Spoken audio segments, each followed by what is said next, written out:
Students, बात करेंगे elastic और इन इलास्टिक कोलिजन्स की। सबसे पहले अगर हम देखें स्टूडेंट्स कि अगर मैं उर्दू ज़बान में कोलिजन को एक्सप्लेन करूं तो कोलिजन हमारे पास क्या है? टकराव, यानी कि दो चीज़ों का आपस में टकराना। ठीक है, यानी कि जिस तरह से अगर मैं यहाँ दो बॉल्स शो करती हूँ आपको कि हमारे पास अगर दो बॉल्स हैं और उनको अगर वो आपस में आके टकराती हैं तो उनके दरमियान जो है वो कोलिजन जो है वो एग्जिस्ट करेगी। अब फिजिक्स में हमारे पास जो है वो दो तरह की कोलिजन्स एग्जिस्ट करती हैं। एक हमारे पास इलास्टिक कोलिजन कहलाती है, एक हमारे पास इन इलास्टिक कोलिजन कहलाती है। अब इन दोनों में क्या डिफरेंस है इस चीज़ को हमने आज देखना है। ठीक है, सबसे पहले अगर हम देखें स्टूडेंट्स कि जब हमारे पास अगर जिस तरह से यहाँ में दो बॉल शो की गई थी, अगर मैं यहाँ आपको एक जिस तरह से डिफरेंट कलर से बॉल शो कर देती हूँ, पर्पल कर लेते हैं और एक को हम ग्रीन कर देते हैं, चलें। ठीक है, ये इस तरह से होगी। अब अगर हम देखें स्टूडेंट्स कि यहाँ हमारे पास ये जो बॉल थी इसका मैस m1 था, इसका मैस m2 है और ये इनकी जो वेलोसिटीज हैं वो v1 और v2 से रिप्रेजेंट कर दी गई हैं। अगर आफ्टर कोलिजन अगर हम देखें स्टूडेंट्स तो हम ये देखते हैं कि हमारे पास ये जो इनके जो मैसेज हैं, यानी कि मतलब कि मैथ्स पे तो उसकी कोई फर्क नहीं पड़ेगा। ठीक है, वो तो वैसे ही रहेगा जैसा है। ठीक है, लेकिन उसमें जो चीज में चेंज आ रहा होगा वो उसकी क्या होगी? वेलोसिटीज में, यानी कि velocities of the two balls जो हैं वो चेंज होती हैं।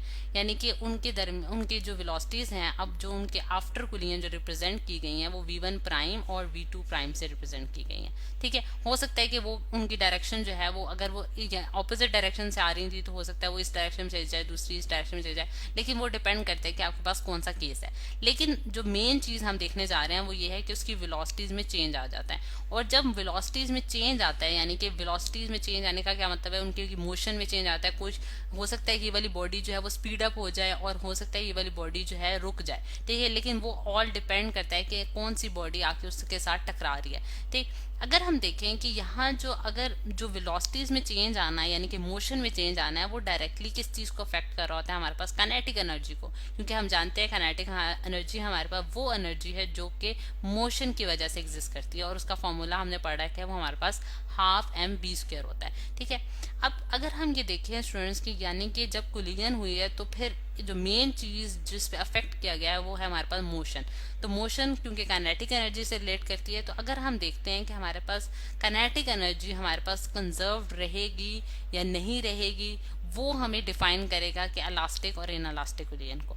अगर हम देखें कि हमारे पास काइनेटिक एनर्जी, यानी कि काइनेटिक एनर्जी इनिशियल का क्या मतलब है? यानी कि बिफोर द कोलिजन हमारे पास बराबर आ जाए काइनेटिक एनर्जी फाइनल के, यानी कि आफ्टर द कोलिजन, तो हम ये कहते हैं कि हमारे पास कंजर्वेशन होल्ड करती है। ठीक है, हमारे पास क्या करती है? ये हमारे पास बेसिकली कंजर्वेशन का लॉ है। कंजर्वेशन का लॉ है। ठीक है, law of conservation of energy है, काइनेटिक एनर्जी है। ठीक है, लेकिन अगर हमारे पास ये law of conservation of kinetic energy अगर होल्ड ना करें, यानी कि इनिशियल काइनेटिक एनर्जी बराबर ना आए फाइनल काइनेटिक एनर्जी के, तो हम ऐसे केसेस को क्या कहते हैं कि ये हमारे पास इन इलास्टिक कोलिजन हुई है। यानी कि अगर ऐसी कोलिजन हो जिसमें हमारे पास इनिशियल काइनेटिक एनर्जी जो है वो फाइनल काइनेटिक एनर्जी के बराबर ना आ सके, तो ऐसे केसेस को हम क्या कहते हैं स्टूडेंट्स? In elastic collision. और अगर ये बराबर आ जाए तो हम कहते हैं इलास्टिक कोलिजन। अब इसकी एग्जाम्पल किस तरह से हम देखते हैं कि अगर जिस तरह से मैं आपको एक फिगर दिखाती हूँ कि ये हमारे पास इन इलास्टिक कोलिजन को शो कर रहा है कि एक बॉल है। ठीक है, उसको जब डाउनवर्ड डायरेक्शन में जो है उसको बाउंस, मतलब कि उसको नीचे गिराया गया डाउनवर्ड डायरेक्शन में, तो आपने देखा कि जैसे ही वो नीचे जाके ग्राउंड को हिट करती है, यानी कि अब इस टाइम पे हमारे पास बॉल और ग्राउंड के दरमियान कोलिजन का प्रोसेस जो है वो टेक प्लेस कर रहा है।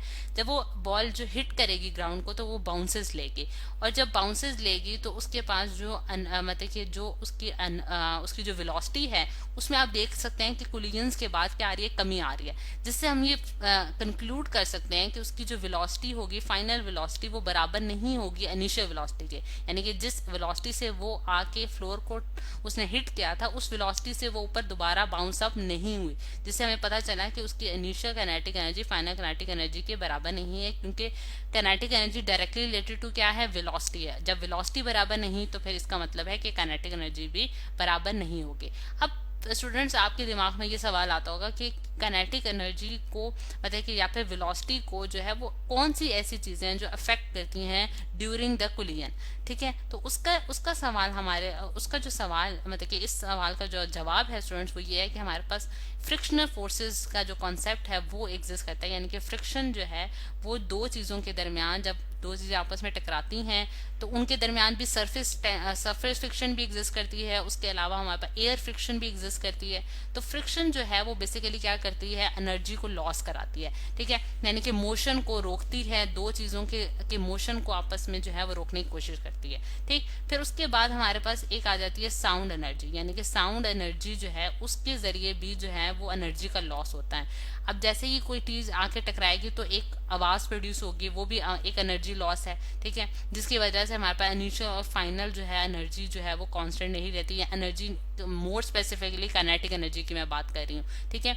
और उसके बाद जो है हमारे पास हीट एनर्जी की फॉर्म, हीट एनर्जी में भी हमारे पास जो है वो काइनेटिक एनर्जी का लॉस हो जाता है, ठीक है, जो कि उसकी मोशन को जो है वो रोकती है, ठीक है।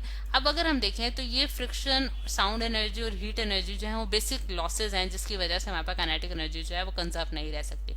लेकिन अगर हम एक ऐसा केस देखें जिसमें हमारे पास ये वाले जो तीन लॉसेस हैं उनमें नेग्लिजिबल हो, यानी कि हमारे पास एक ऐसा आइडियल केस हो कि जिसमें हमारे पास ये लॉसेस जो हैं उनकी अमाउंट बहुत बहुत कम हो जाए, तो ऐसे केसेस में हमारे पास काइनेटिक एनर्जी जो है वो क्या हो जाएगी, कंजर्व्ड हो जाएगी। काइनेटिक एनर्जी क्या हो जाएगी, कंजर्व्ड हो जाएगी। और फिर हम कहेंगे कि हमारे पास जो कोलिजन टेक प्लेस की है वो हमारे पास क्या है, वो हमारे पास एक इलास्टिक कोलिजन है, ठीक है, वो हमारे पास एक इलास्टिक कोलिजन होगी जब हमारे पास काइनेटिक एनर्जी जो है वो कंजर्व्ड हो जाएगी।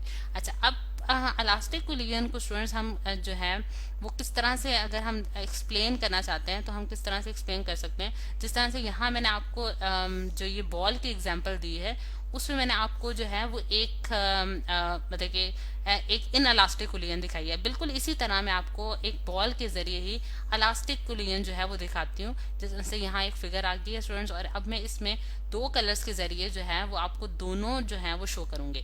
अगर आप डॉटेड लाइंस पे गौर करते जाएं स्टूडेंट्स तो हम ये देखते हैं कि एक बॉल जो कि ग्राउंड पे आके हिट किया, जिस तरह से ये उसकी इनिशियल पोजीशन थी, जब उसने ग्राउंड को आके हिट किया तो आपको दो तरह की डॉटेड लाइन शो की जा रही हैं। अब पहले अगर पर्पल लाइन के पे गौर करते हैं, पर्पल लाइंस पे आप गौर करते जाइएगा तो आप देख सकते हैं कि हमारे पास जो है उसका जो एम्पलीट्यूड है, यानी कि इनिशियल एम्पलीट्यूड बराबर आ रहा है फाइनल एम्पलीट्यूड के, यानी कि वो मैक्सिमम हाइट जो कि बॉल अटेन कर रही है आफ्टर द कोलिजन। तो आप देख सकते हैं कि सारी पर्पल लाइंस ये शो कर रही हैं कि उसकी जो एम्पलीट्यूड है वो ऑलमोस्ट जो है वो सेम रहा है, उसमें कोई कमी नहीं आई, जिससे हमें ये पता चला कि उसकी जो मतलब कि उसके पास जो इनिशियल एनर्जी काइनेटिक एनर्जी थी, जो इनिशियल काइनेटिक एनर्जी थी वो बराबर है फाइनल काइनेटिक एनर्जी के, वो उसी एम्पलीट्यूड के साथ जो है वो रीबाउंस भी कर रही है, यानी कि कोलिजन के बाद भी उसका जो रीबाउंस था वो उसी तरह उसी एम्पलीट्यूड का है, ठीक है।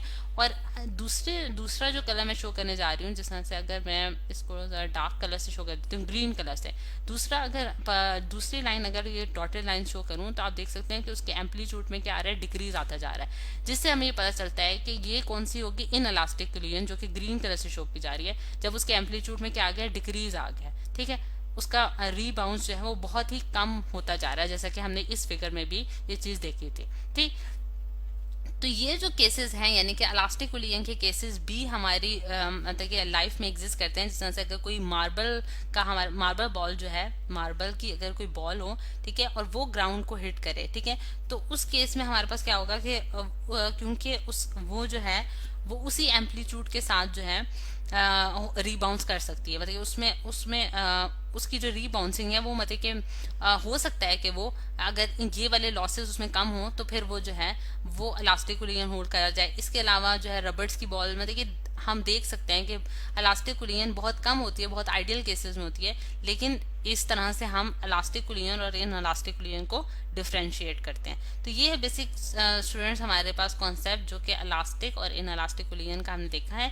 लेकिन इन सारे केसेस में, यानी कि जो भी हमने डिस्कस किए हैं, उन सारे केसेस में हमारे पास जो एनर्जी है, यानी कि टोटल एनर्जी की बात कर रही हूँ, टोटल एनर्जी जो है वो ऑलवेज रिमेन कांस्टेंट रहेगी, और मोमेंटम जो है, टोटल मोमेंटम जो है ऑफ द सिस्टम, वो भी हमारे पास जो है वो हमेशा कंजर्व रहेगा। इन दोनों में कंजर्वेशन जो है वो होल्ड करती है, लेकिन काइनेटिक एनर्जी में कंजर्वेशन जो है वो डिपेंड करती है कि वो इलास्टिक है या फिर इन इलास्टिक कोलिजन।